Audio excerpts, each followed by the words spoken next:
Hey y'all, today is Saturday.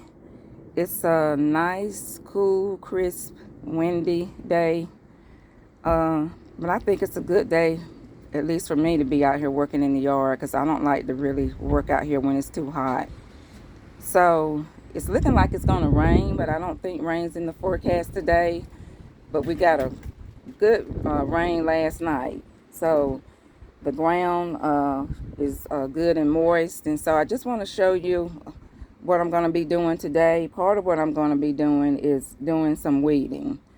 I don't do a very good job of keeping it maintained, and I don't really like to have everything pristine anyway. I like the rusted look, but then I don't like too many wild looking weeds growing all over the place and taking over the flower bed. So I come out here and pull the main ones that I can. The other night we got a real bad freeze again. It got down into the 20s, and I came out here and covered up the majority of my things. I did forget to cover up though my hydrangeas and my two crepe myrtle trees. And so the cold weather did kill some of the leaves on my hydrangeas, and it got some of the buds on my crepe myrtles. But other than that, I think everything is going to be okay. Everything else I covered up, and it's looking pretty good. So I'm a member of the Arbor Day Foundation, and so I just recently ordered two dogwood trees, a pink one and a white one. I remember dogwood trees from when I was a little girl growing up, and I just always loved them. I think they're so beautiful, especially when they have the blooms on them.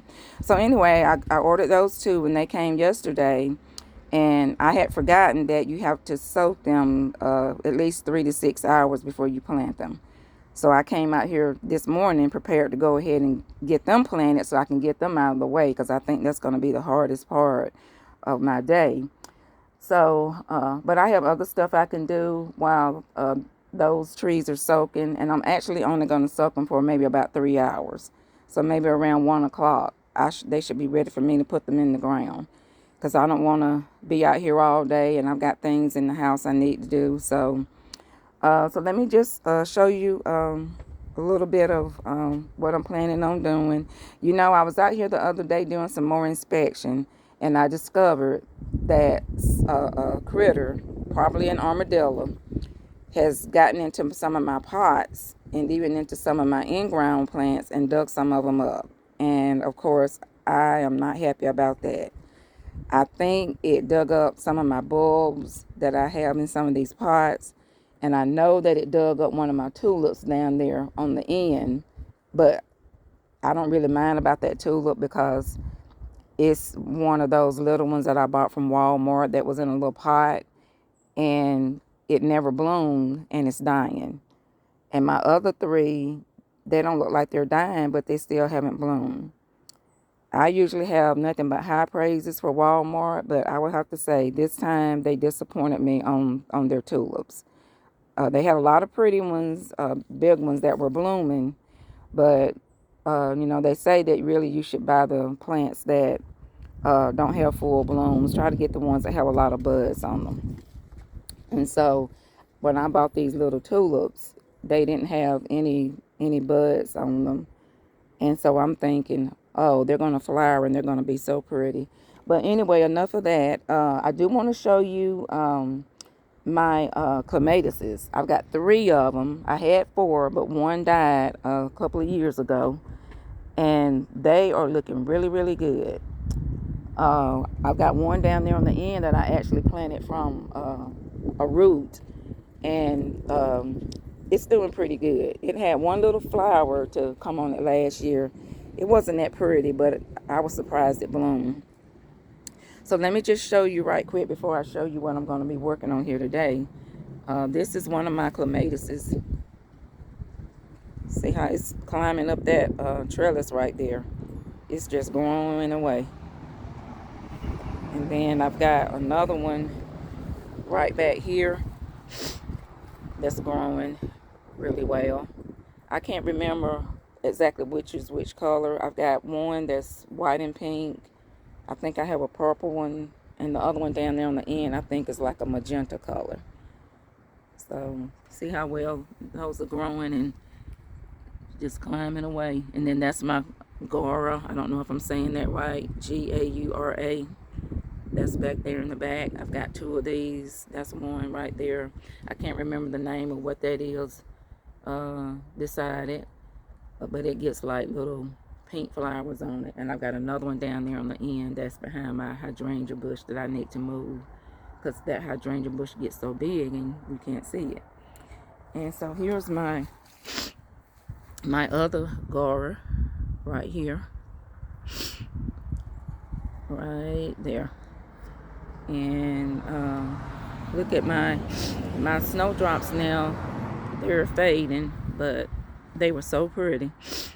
And so, let me go down here and okay, before I get started, let me go down here on this other end and show you my little baby clematis that I planted from the root. Oh, and look at my roses. Look how well they're coming up really good. I did remember to cover these the other night. And I've got some more up there by the driveway, close to the road. And they're doing pretty good too, but I may have to move them because they always start out good, but then they don't really thrive like I would like them to. Okay, let me show you my little bitty clematis down here. Here it is right here, the one that I planted from a root. You might not be able to see it very well. It's kind of skinny. I'll try to zoom in on it. See, and as you can see, I've got this little tomato cage right here for it to climb up.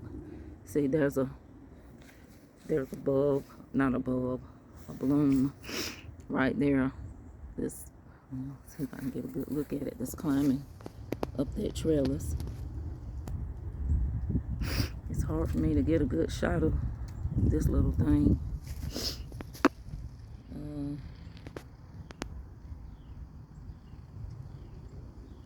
There it is. It's kind of faded. But anyway, okay, let me go back down here at the end and show you mainly what I'm going to be doing today. I've got my little gorilla cart down here, and I got everything I think I need out of our shed. Here's my gorilla cart, and I've got some pine nuggets in there.